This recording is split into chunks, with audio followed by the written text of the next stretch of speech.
All right, I'm gonna stumble and bumble my way through this once again. I looked up some stuff on Google just to get a little bit of information because I was not there at the beginning of L5R. I wanted to make, I decided that this was another L5R video that I wanted to make, uh, and I'll see what you guys think if you like it or not. I really, it's just an idea that I had.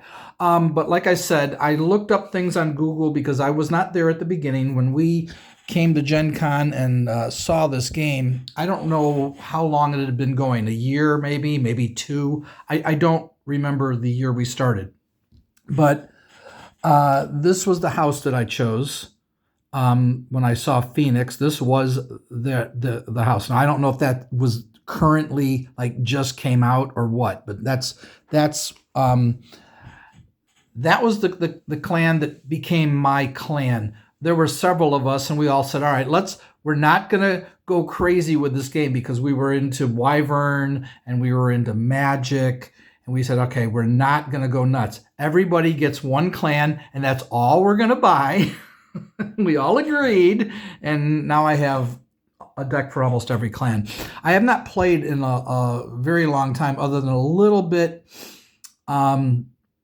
with some friends sitting on the computer. We just played a little, not much. It was a little awkward to play that way. But I really miss playing this game. And I wanted to show you one of the reasons that I love this game and what I feel makes it very unique. But I don't know. Maybe there are games out there that are just as unique as L5R, and I'll let you in the comments enlighten me, fill me in. When I talk about this game, if I make mistakes or if I'm wrong about anything I said, please correct me in the comments. Again, I played a lot with friends. We played a lot. I don't know how many times I've sat and played a game of L5R, maybe 100, something like that. I don't know.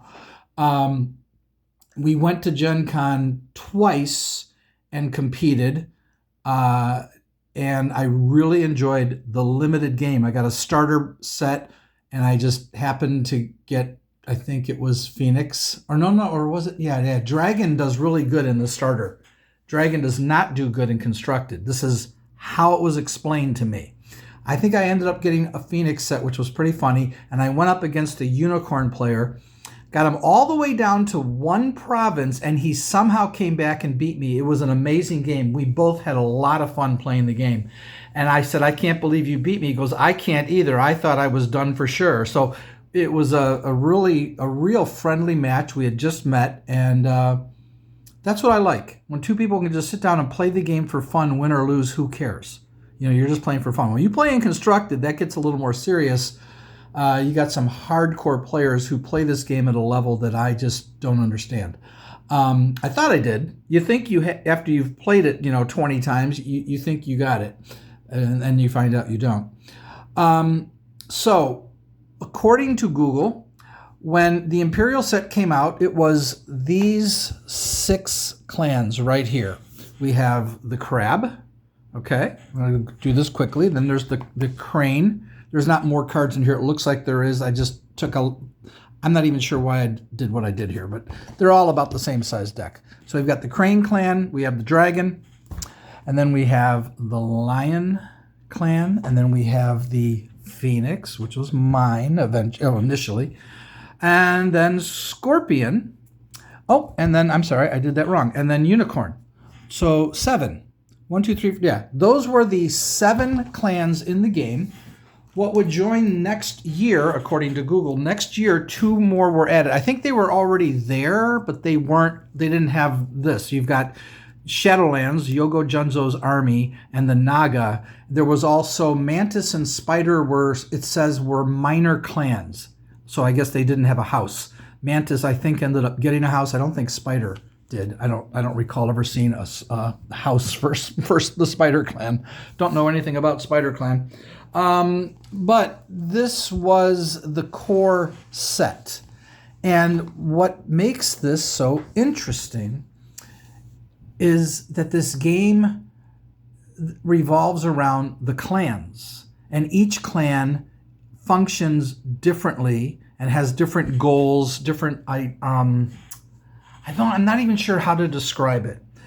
But the basic game is you have 4 provinces that you lay out, and the goal of the game is to destroy your opponent's 4 provinces. And it just literally, like this. And those are your 4 provinces, and then your other deck goes over here. You've got your there's 2 decks. See, there's one deck with the black back and the other deck with the green back. Those would go over here, and that's your other deck. And these are the cards that go in your hand, and these are the cards that go into play. Well, these can go into play too, but a lot of them are just like actions that you just do for the turn. So the idea is to destroy your opponent's 4 provinces. Simple enough. But then you can also win by getting 40 honor, which sounds hard because you start honor, everyone starts in single digits. Seems a lot easier to destroy 4 provinces than it would be to gain over 30 honor, 30 to whatever. Like if you started with 5, you're going to need 35 honor points to win the game. That seems harder. But it turns out that it wasn't. It was for us initially. We basically just played military. But I would learn that the Crane and Phoenix were dominating constructed with honor decks. This is what was told to me. I believe Lion won the first season at Gen Con. I think that's how it went down.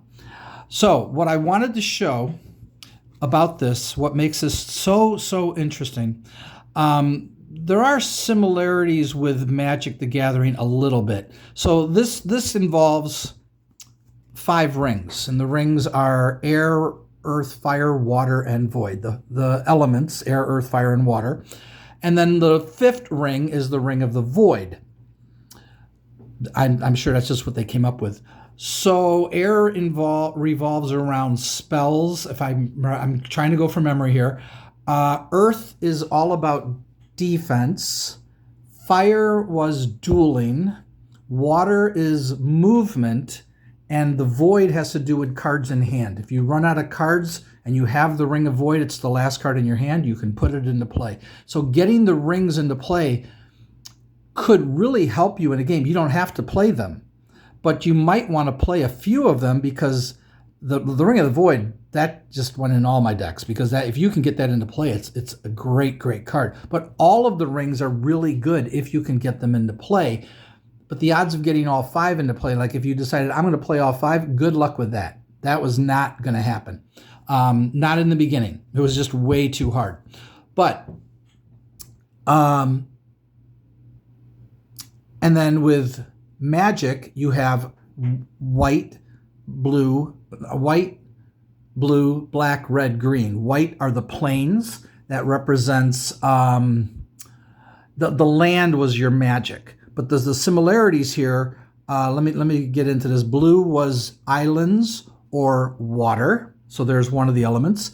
Black represented swamp or death, which is not one of the elements, obviously. I was going to say something about that was similar to the void.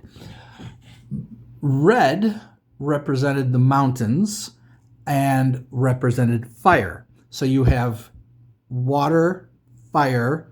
Green represents the forests, and that's earth. You could say the plains was earth. You could also say that the plains could be air, or even blue could be water and air in Magic. The elements were there. They weren't as clearly defined like they are in L5R.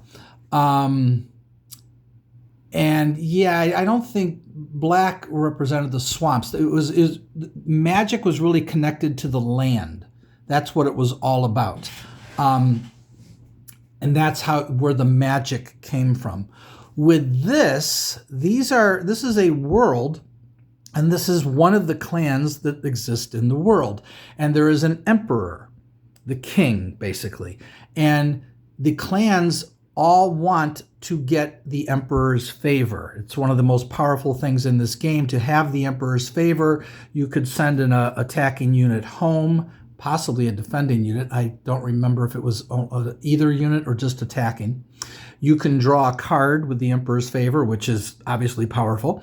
You could reduce any honor loss to 0. I forget the other one. I've got it here. Let me grab my Imperial favor card. Hold on. I did not put this card in this plastic container. I got this at Gen Con. I don't remember if I bought it. I must have bought it. I don't remember the details. But you, the Imperial favor, you may discard it to do any one of the following. And you had to lobby for the favor. This is a great aspect of the game. You had to bow one of your personalities in play, who then is going to see the Emperor.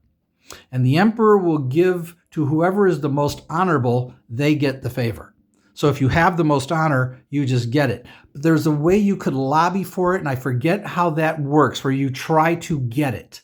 You don't have it guaranteed, but you're trying to get it. And I think it involved playing the focus value of a card. For instance, this card has a focus value of 4. That card has a focus value of 3. And I believe you discarded the card to add the focus value to your honor, and whoever ended up with the most honor got the favor. And you could do any of these things. You can take as a limited, you can draw a card as a limited action, as an open action. Yes, you could restore a dishonored personality to honorable status. You could return any, any unit committed to a battle in the fief of its controlling player, in which, so you can return any unit committed to a battle. I guess you could do it to a defending unit, and you can prevent the family honor loss. So it's a very, very powerful part of the game, and this is what made the game so interesting. Now, they later would nerf the favor a little bit, and they went up with it started doing various different things that the favor could do, and that's a different part of the game. This is what we played. By the time things changed, we were losing interest in the game. But I wanted to talk about these clans and show you what I love about this. And this is why I ended up making decks for all of them, because I just found all of the clans so interesting. So we have the Crab clan. They are very defensive. They are very hard to take out. They have a province strength. This number here, 7, is very high. That's really good. 4 gold, the middle number, that's good. You'd like to generate 4 gold. Some only generate 3. 3 starting honor, that's low. You'd like to have at least 5 to start. The more honorable you are, the better your chance of getting the favor, different things you can do. So they're not very honorable, but they are very strong on defense, and they generate good gold. They have these wonderful big every clan has their big powerful personalities. The middle number is how much money you need to pay for them. So this is not a card that usually would see play in Constructed, but in casual play, you're putting this in your deck because, my God, his force is 8. Normal force in a game is like 2. 2 force, anywhere from 0 on up. And this is the chi number. So chi has to deal with your inner strength. It has to do with dueling, which is a very cool part of this game. But so here we have Hida Casada. I'm going to butcher some of these names. I'll try my best to pronounce them right. Just a really, really cool, powerful guy. Here's now his cost was 13. This guy only cost 7, and he has a force of 6. That's huge. But notice he only has a chi of 1. And he's got a negative ability to compensate for this powerful personality. But it's just amazing. So then we have what is really the prototypical Crab Clan personality. This samurai gains +2 force bonus when defending.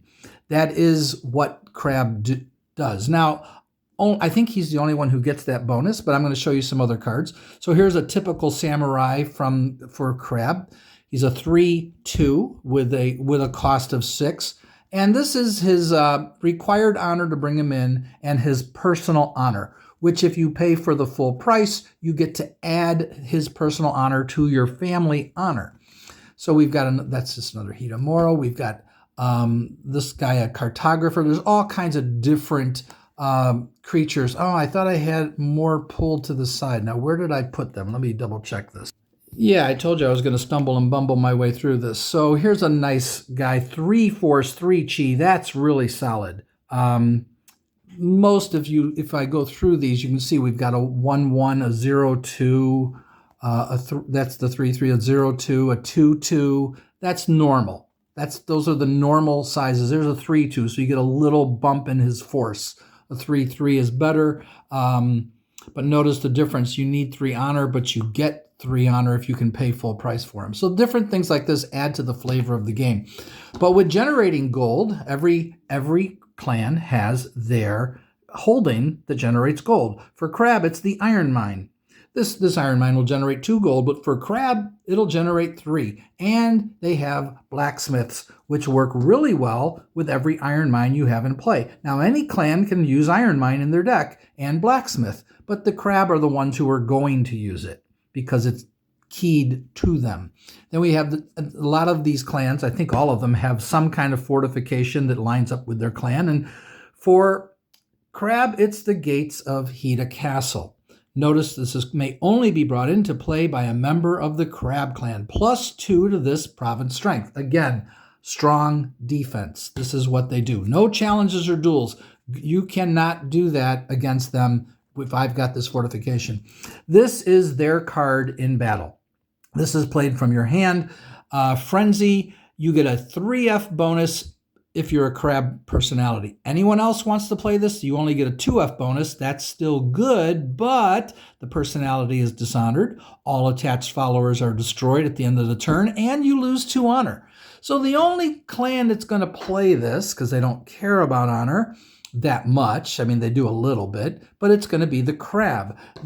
And you're not going to do it if you're going to lose your followers, so you don't want to attach you're going to play this on a guy who doesn't have followers. Here are 2 followers from the Crab that are so cool. They're all really, really cool and unique. So they all have a house guard. This is Hida House Guard. And for 6 gold it costs, you get a bonus, an extra 3 force. You simply attach this to the personality, and that personality, if his force was 2, now it's 5. But he has a follower, but you would lose both cards if they die. If they die in battle, they all die. So it can be. It's not really risky to add followers. Followers just make this game so cool. The personalities have followers. It's like Dungeons and Dragons when you get high level. And I don't know about Wizards of the Coast D&D, but in TSR D&D back in the 80s, your high level characters could gain followers. You had henchmen. You can even do it at low level. Then you have a lieutenant, and this is the Crab's lieutenant. For 5 gold, he gets a 2 force bonus. Now notice the chi says 0. That's because followers don't have chi. I think all followers say, I'm not even sure why there's a number there. I forget. There might be a reason. Again, let me know in the comments. But this may only be attached to a Crab samurai. Can only be attached to a Crab clan personality. So this one to a samurai. And their abilities are very cool. And then they had these things called ancestors. So this is a Crab clan ancestor. Gives you a +1 force bonus, no chi bonus. Again, these attach to the personality.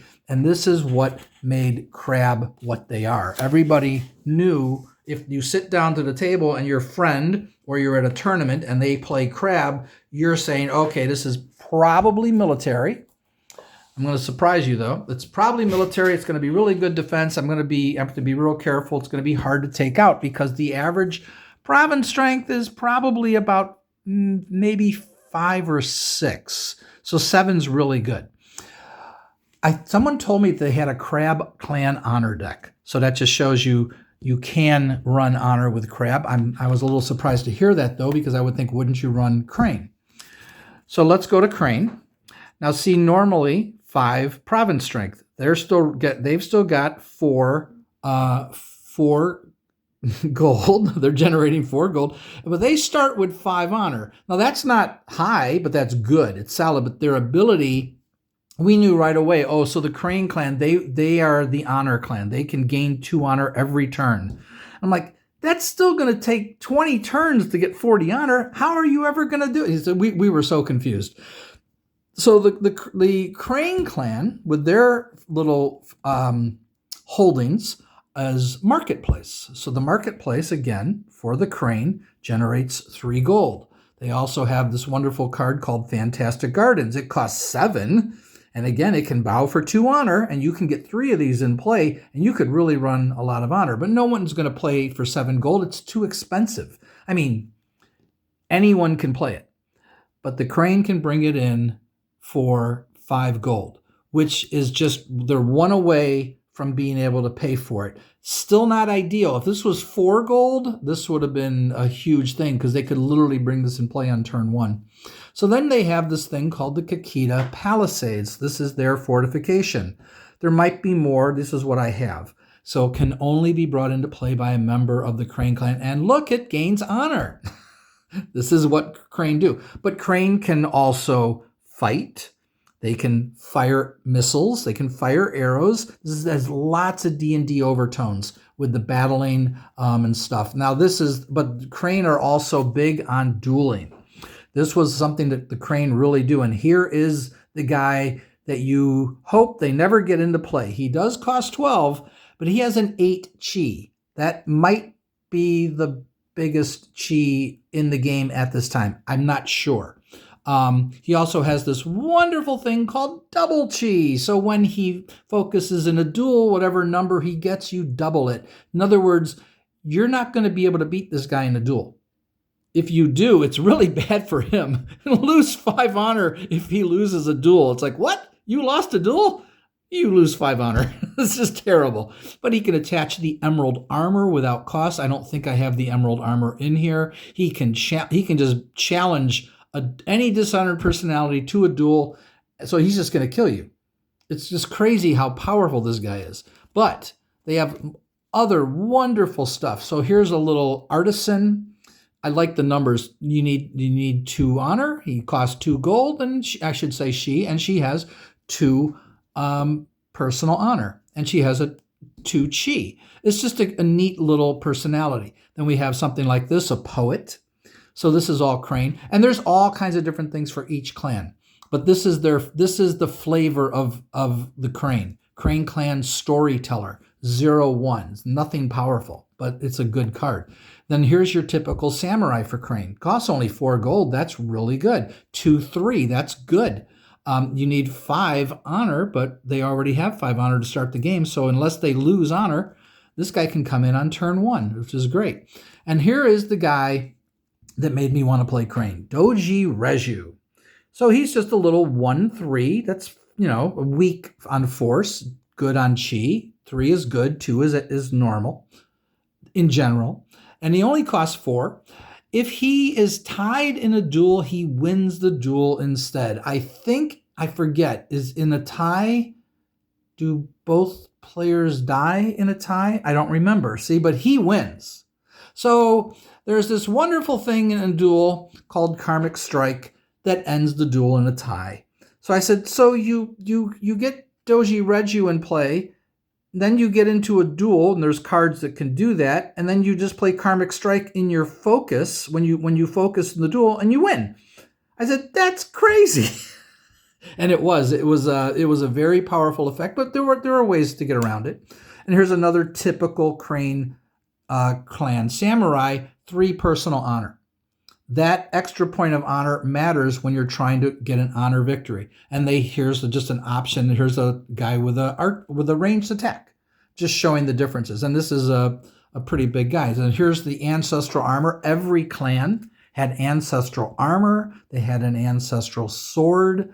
All kinds of neat things that this game has for all of their houses.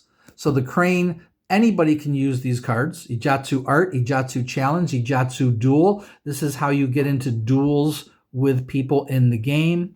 And this one can only be done in a battle. And this one can be done as a limited action. That means an action on your turn, not in battle. And this one is also limited.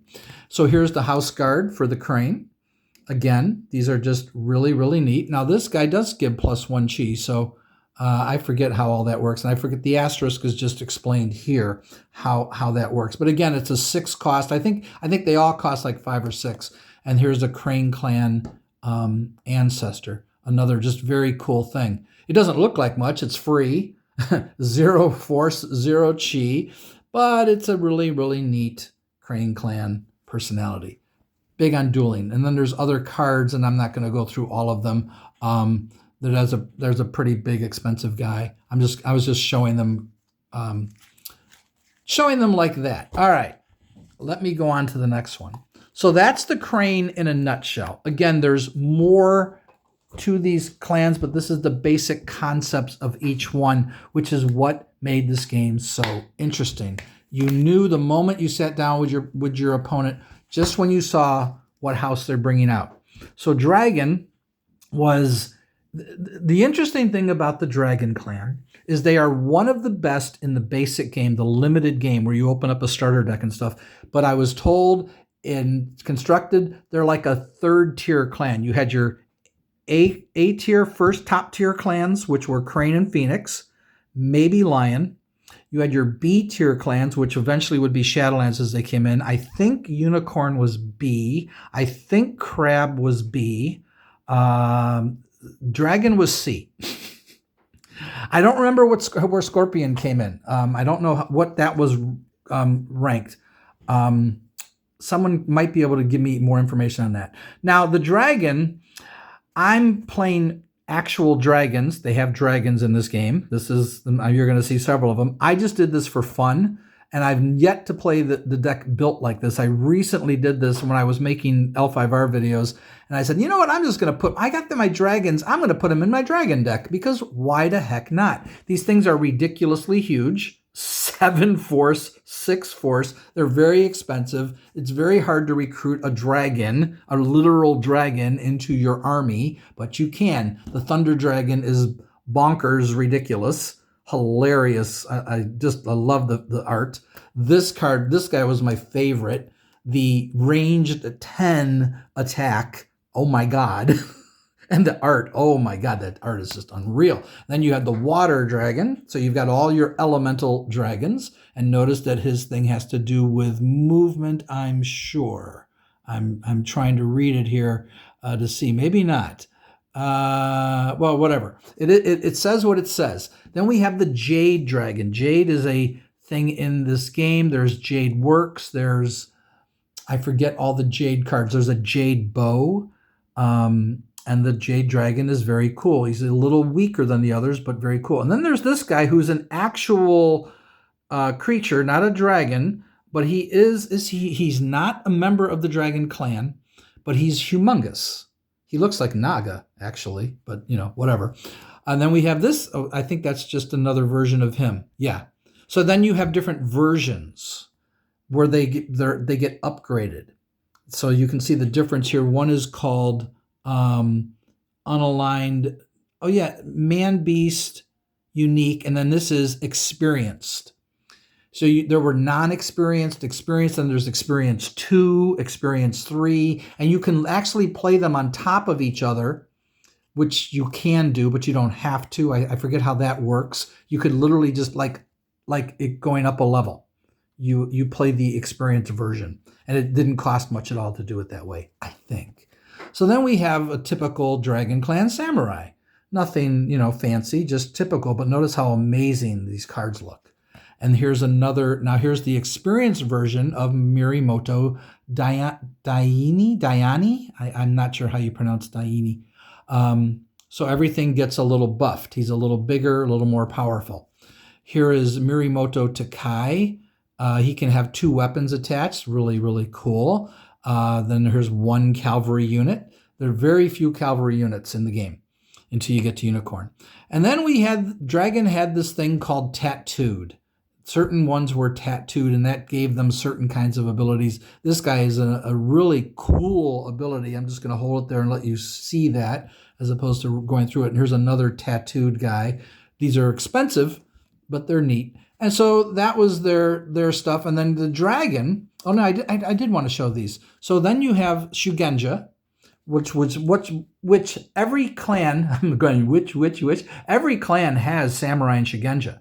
Phoenix, that was their thing. They were more about Shugenja and casting spells, but anyone can do it. It's not like you can't do it. Dragon has spells. I'm going to show you one coming up right now. This is a great looking card.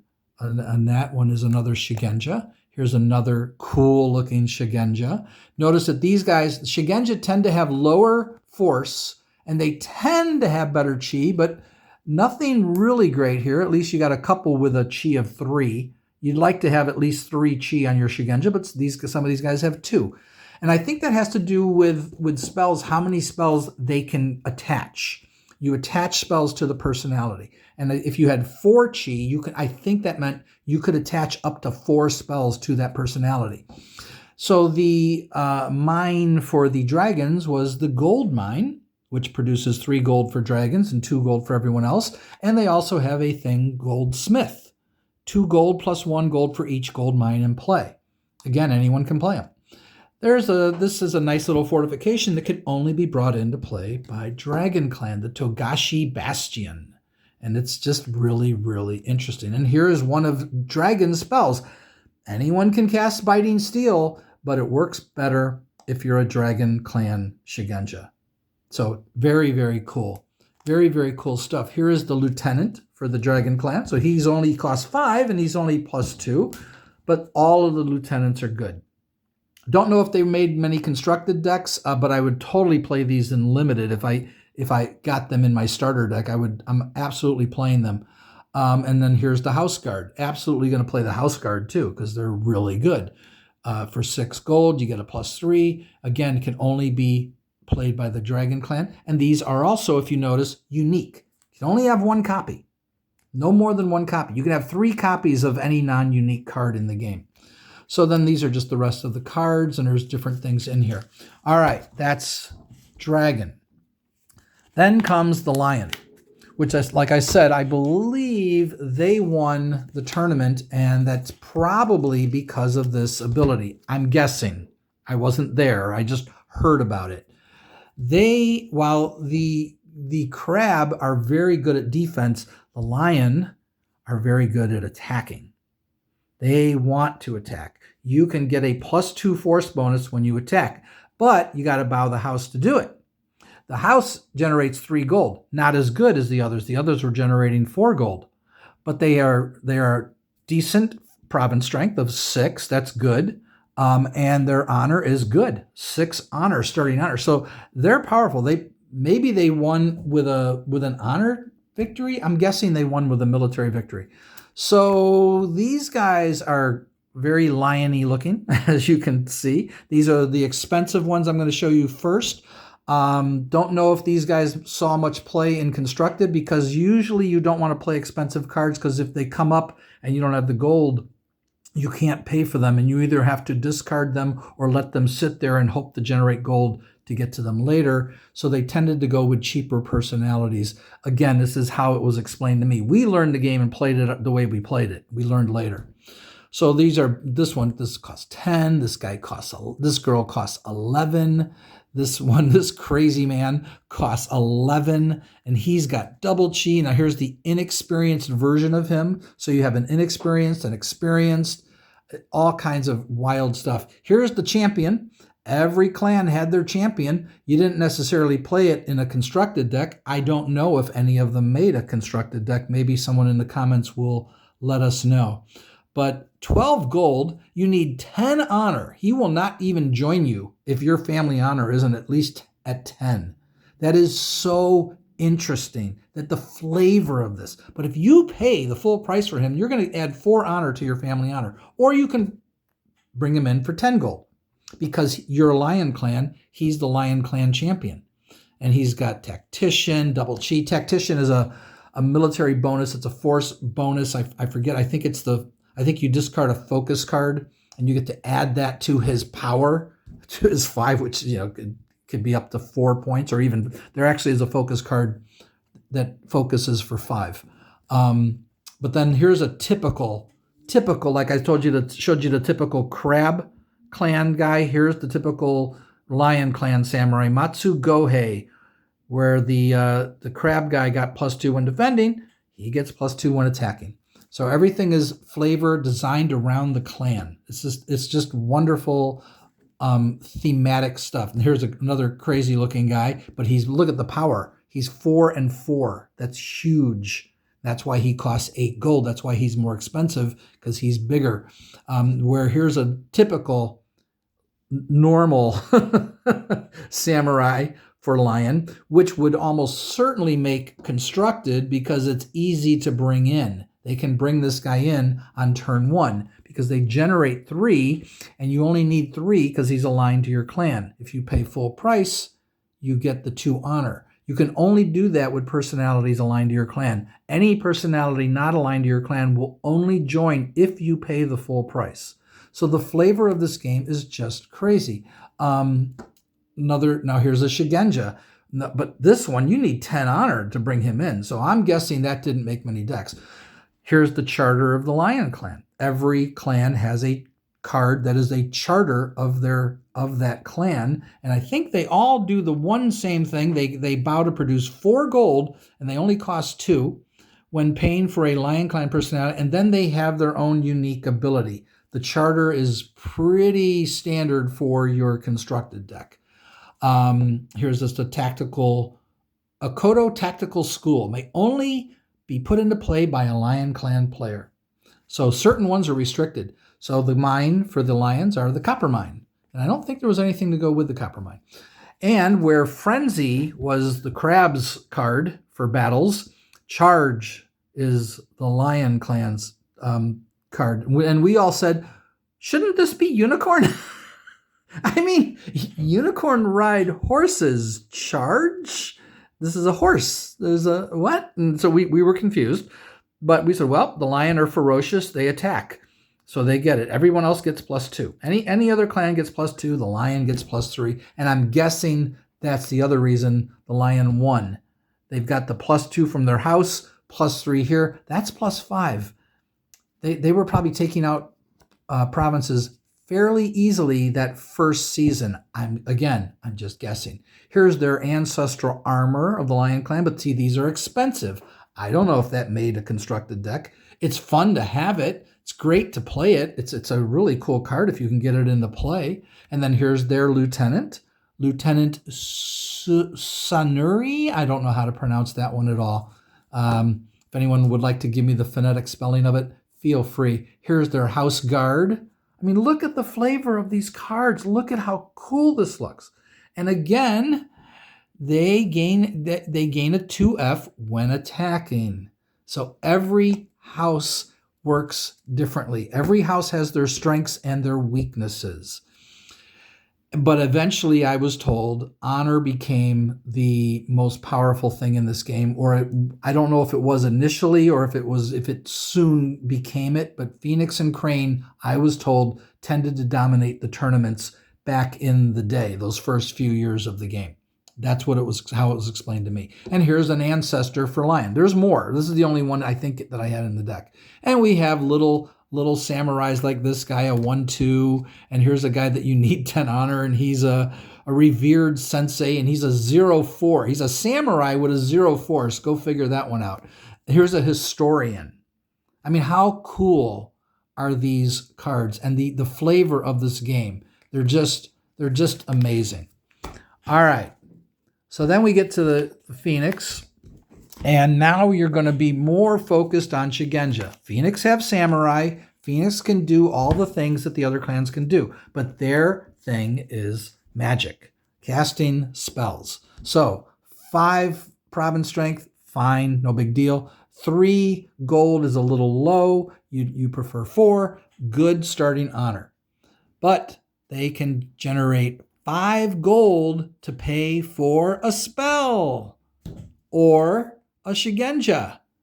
You can generate 5 gold. That's really, really good. So this was their strength. So we have the silver mine for the Phoenix And I don't think there's anything that went with the silver mine. You know how the dragon had the gold mine and the goldsmith. I don't think there was one that went with the silver mine. So they like cards like this, and anyone playing Shugenja can play this. This isn't keyed to Phoenix, but School of Wizardry is expensive, 7 gold, but it's a really good card if you can get it into play. But then here is a card that can only be played. No, I'm wrong. This is just for bringing spells into play. So the house can generate 5. The Izaku Library can generate 5 gold when bringing a spell into play. Any clan can play it. It's not restricted. There's one that's just for Phoenix, their fortification. And again, oh look, the focus is on Shugenja. They don't need to bow to produce spell effects. When you cast a spell, your Shugenja has to bow to cast the spell. That's just how the game works. Events, some clans have, well, I think every clan had some kind of an event, but in this, this was really nice. Isawa is a key word for the Phoenix clan. This is not a Phoenix event. Notice it doesn't say Phoenix, but it's the Isawa Palace, and it has to do with spells. Then there's a Celestial Alignment, which again deals with Shugenja. That's why it's in here. The Bloom of the White Orchid, gold cost to attach spells to Shugenja is reduced to 0. That's why that one's in here. And then here is a region. These regions are so cool. I don't think I had regions for all the other clans, but this is perfect for Phoenix, perfect for any deck that's using Shugenja. This is what you want in, and it just comes in for free. It attaches to your province, which means if they destroy the province, you also lose the region, which is really good balancing of the game. So here's a typical Shugenja for Phoenix. He's 0-3, decent chi, nothing great. Master of Air. And then we have a Spirit Walker. He's a 1-3. Okay, then we've got the what is he? He will not join Dragon Clan. They have things like that. Certain ones won't join certain clans. So he's a little more powerful. He's a 2-3, but he costs 6. But notice you don't, as I'm bumping my camera. Let me straighten it up there. All right. I don't do editing, folks. Maybe I will one day. Who knows? So here's another Master of Earth. So you've got all kinds of wonderful Shugenja. This one has 4 personal honors. I'm cleaning the hairs off my cards. And it costs 8. It's very expensive, but it's got a 4 chi. And that matters. The chi matters in the game. Here's the champion for the Phoenix. Not as powerful as the other ones, but he's still powerful. And he costs 12. He's a 4-4. Remember, the crab was like an 8-4 or something like that. It was ridiculous. But he's got double chi. He's powerful. You need 10 honor. He's not necessarily going to be in your deck. And here's a big, powerful Shugenja, Nakakuru, experienced, for 12 gold, 4 and a 6 chi, and he's double chi. So yeah, he might be able to beat that Crane Clan guy with the 8 chi. He's got a shot, things like that. This was one of my favorite cards for Phoenix, and my friend who played Dragon hated this card. He says, why can't Dragon get something powerful like this? And I said, I don't know. And people said, oh, it's not that powerful. He only has a 2 chi. Yeah, but read his ability. I mean, yes, he is. The 2 chi does make him a little vulnerable. And the 12 gold certainly balances it out a little bit. It's not easy to get him into play, but I just love this card. This card is just so cool. And then we have more expensive guys that are very interesting. And here's the experienced 2 version of the Isawa Tadaka. So very, very wild stuff. And that's generic border stuff, which is when we started to lose interest in the game. See the difference? Do you see the difference? Come on. Isn't it obvious? This looks good. I don't mind this. But there's the Isawasuki guy, experienced version. He's up to 15 gold, and now he's got a 4 chi. But it's a lot harder to bring in. All right, that's Phoenix. Then there's Scorpion, and I do not really know how to play Scorpion. I made a deck. It needs work. But I just wanted to show you some of these cards because Scorpion, where this game often deals with honor, Scorpion says we don't need no stinking honor. We have an 11 province rank. That blew my mind when I saw that. I said, that 11? Well, they're only generating 2 gold. That's bad. They have 0 starting honor. So you see how different every clan is. Scorpion are all about dishonor. I'm going to let you read that ability. They can't even lose the game if they drop to -20. If your honor drops to -20, you lose. That's the thing. You can win by dishonoring your opponent.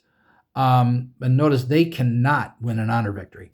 These guys are not honorable. These guys are kind of evil. So here's your typical samurai for Scorpion. No big deal. You're going to like some of the cards that are coming up, all of you L5R players. I think some of you have already seen this deck. I've made deck tech videos for these decks. You can watch all of those on my channel. I'm just showing you the difference of the clans and what makes this game so interesting. So there's another cool looking Shigenja. There's the Scorpion Clan Distractor. Very interesting stuff. Then we have Ninja. Now someone told me I think there's a Ninja house that came in. Somebody was talking about a Ninja deck. I don't have a Ninja deck, but Ninja were part of Scorpion. That's all I figured. I figured that's all they were. So there's another Samurai. There's a Shigenja. So different things, different abilities. Poison Master, that they like poison. Of course they do. They're Scorpion. Why wouldn't they want poison? So here's a little more expensive guy. He's up to 8. And here is the card that this is like a big deal. I gave away one and made a video about it, and everyone was getting in on that drawing. They wanted to win this card, and I forget who won, but I rolled the die right on the video. You can watch that video. It's there somewhere. And here's the other Bayushi Kachiko. So let's look at the difference here. This one is experienced unique, and this one is just this, seductress. They're both a seductress. They both cost 10. They are not, I don't think they're all that powerful. Maybe I'm wrong. Maybe this one's more powerful. I'm not sure. But this one is worth a lot of money. I think like 50, if I had $50. I'm guessing. I don't remember what their worth is. And no, these aren't for sale. So I'm keeping them because I gave away the extra one that I had because there was no reason to keep it. And here's a Diplomat, costs 9. He's a 0/1 and he costs 9. So obviously his ability is what you want him for. And they use the Geisha House.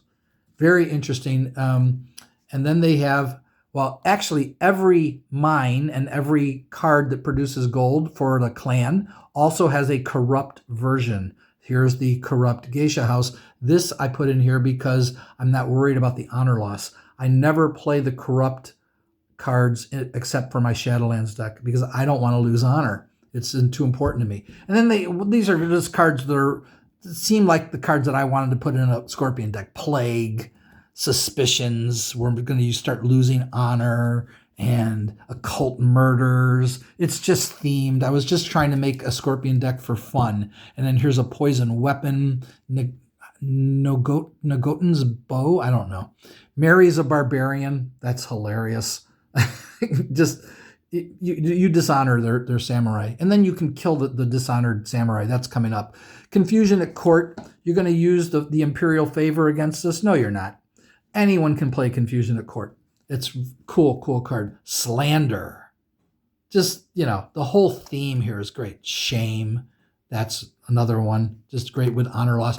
And here's that, you're a dishonored samurai? Well, I guess you should take your own life. Time to kill yourself. The Scorpion Sting.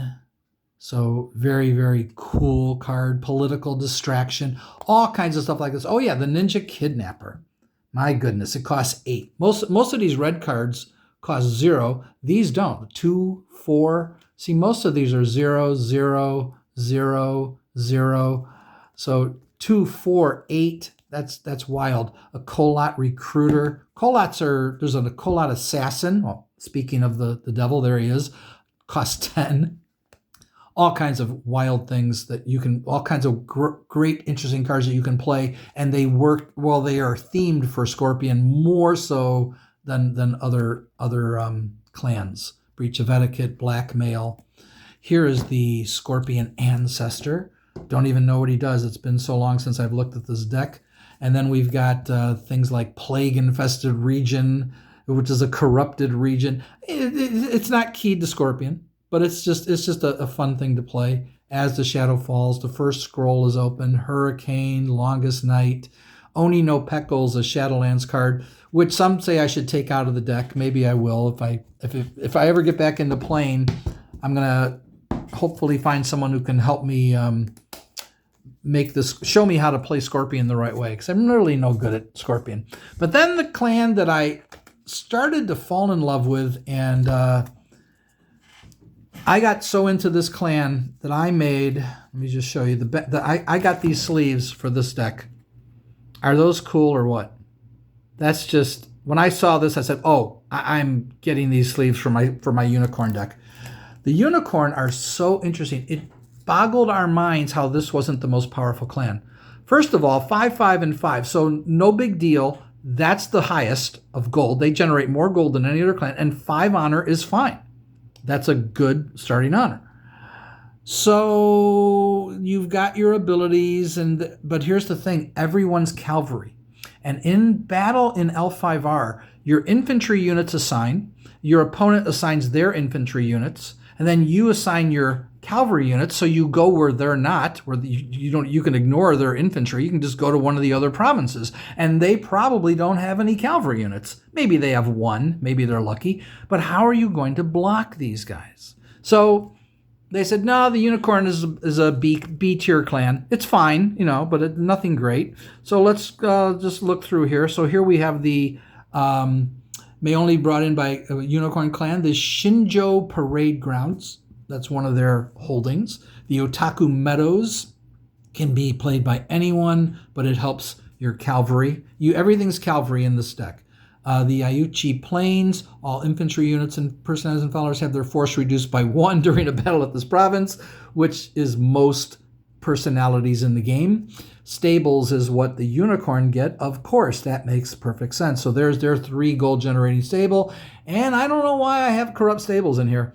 I don't know if that's a mistake. Maybe I should take it out. But Silkworks is a 5 gold holding that most people will not play because no house generates 5 gold initially.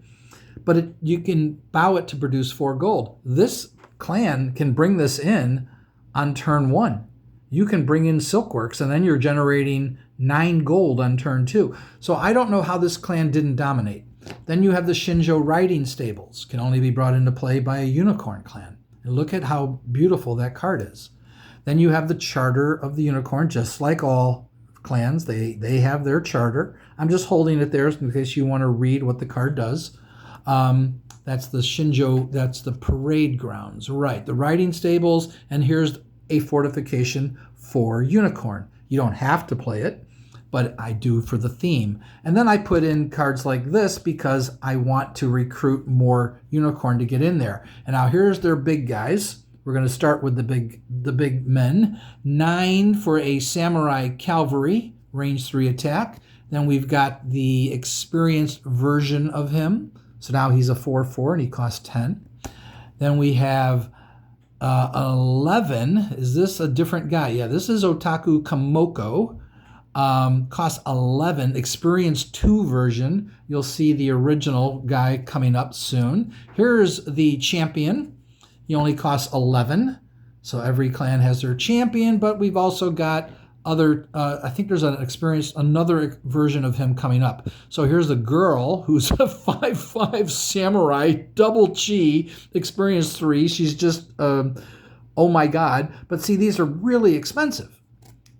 But they're hard to get into play. And there's their champion in the update, the experienced version. So here's the inexperienced version, and there's the experienced version. So these are really, really cool. They're very powerful creatures. But now the typical guys, there's the one, the Otaku Kamoko, and I love this card. When I saw this card, I was like, look at the art of that card. and it's a battle maiden, and it's cavalry, and it costs 7. So they cost more, but they should cost more. They're cavalry. But it's a 3 force and a 2 chi. And then here's a 5 for a 1-2 cavalry. So they tend to be a little weaker, but not to the point where I feel that it really matters. Again, 7 gold for a 2-3. Now this guy is not cavalry. I forget why he's in here. Oh, I thought he was unique. No. You can attach cavalry followers to any of your samurai. That's why he's in here. And then here's another expensive cavalry guy, but that's 4 force. Look at this gorgeous card. Another expensive guy. Explorer, a little 1-2. Typical. And here's another battle maiden. I was told you got to play the battle maidens in these. Like these girls are great. So very, very cool ability. And then this is really cool. The Stable Master. You get a 0-1 for 7. That's no good. No, it's really good. Bow to straighten any personality with the cavalry trait. It's a really, really cool card. So there's all kinds of great cards here. Another magistrate. And here I have the Ancestral Sword. I have the Ancestral Swords for some of the clans. The Phoenix had one, but not the deck that I showed you. So these cards were highly coveted. During the time of the heyday of L5R, they were going for 20, 25 bucks a piece, something like that. I don't know how I came across this one, but glad I have it. Then here's your Shinjo House Guard. He costs 8. Remember, the other ones were costing like 6, but he's cavalry, so it's huge. And there's the Lieutenant. Lieutenant Morito can only be attached. These can only be attached to Unicorn. All right, we've got Horse Bowman, a cavalry follower. Very, very cool. We've got a Unicorn Clan Ancestor you can attack. And then we have the action cards, Arrival of the Unicorns. Awesome. When I saw these cards, I went, oh my God. Every clan has their own technique card. I don't know if I just missed them or didn't have them in these decks. So the technique cards are very cool. They tend to be, they are keyed. They are better if played by the clan that they are named after. If you are a Unicorn player, the gold cost of this is reduced to 0.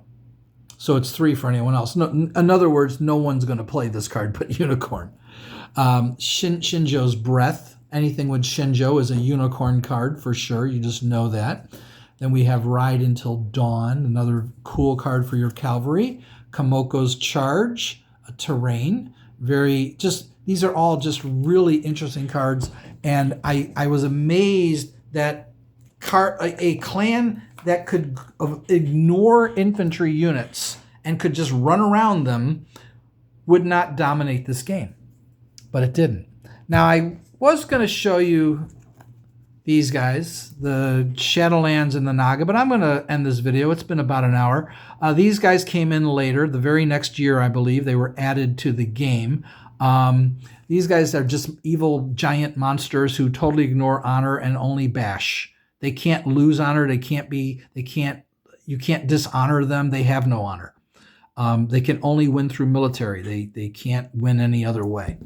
And I thought they were the most powerful. When I played them, they were the most powerful, but people showed me how you can beat them, and they ended up being only a B-tiered clan. Although there was a guy, and last time I went to Gen Con, and he had a trophy, and he played Shadowlands, and I remember asking him, I said, how did you win with Shadowlands? Everybody tells me they're a B-tiered clan. He went Ijatsu Challenge.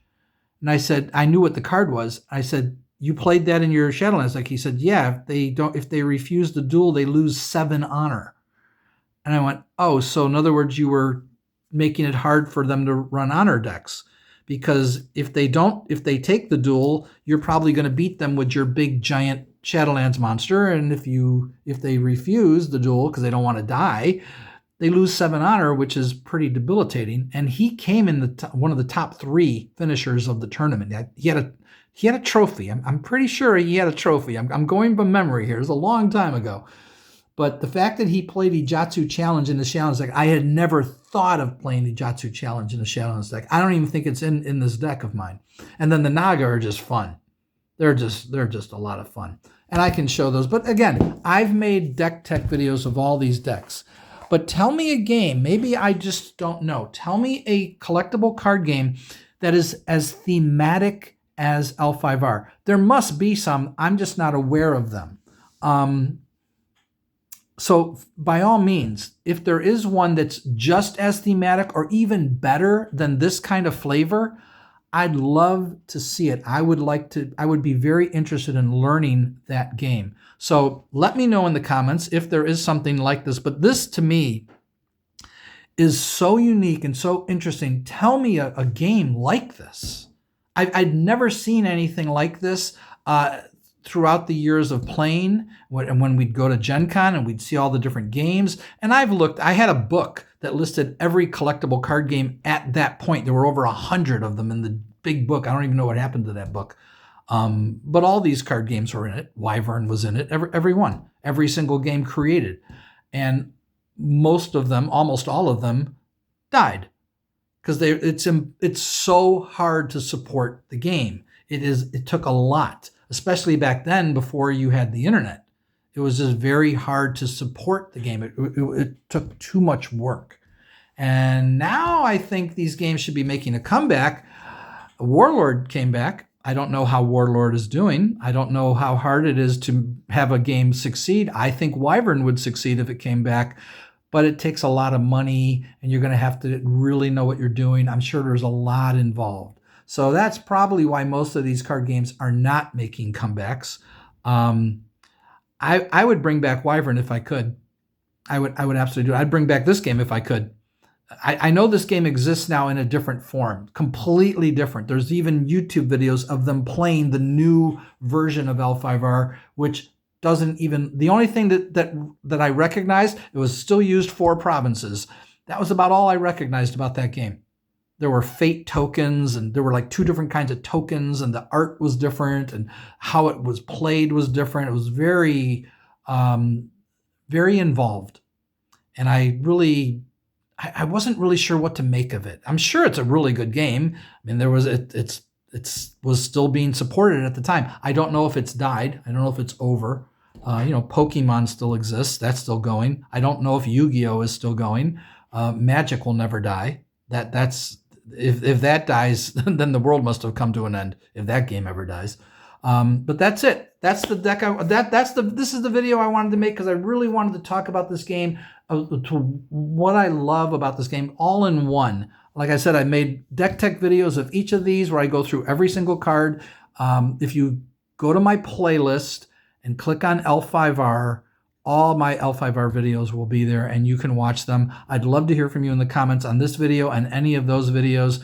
Tell me what I got wrong. Tell me what I don't understand, because and if anyone's in Chicago and wants to play L5R, I want to play on table with cards. I know I can play online. Someone told me about an online thing you can do it. I've played Magic online and it's fine, but I want to sit at a table and play with people.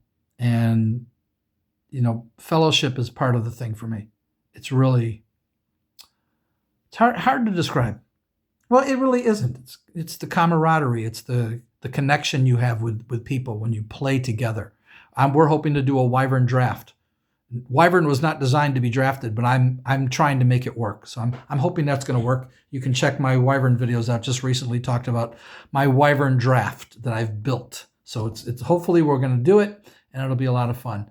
I will talk to you all again. Don't know if I'll be making another L5R video. I'd have to come up with an idea of something to make. So anyway, hope you enjoyed my long video here, and I'll talk to you all later. Bye-bye.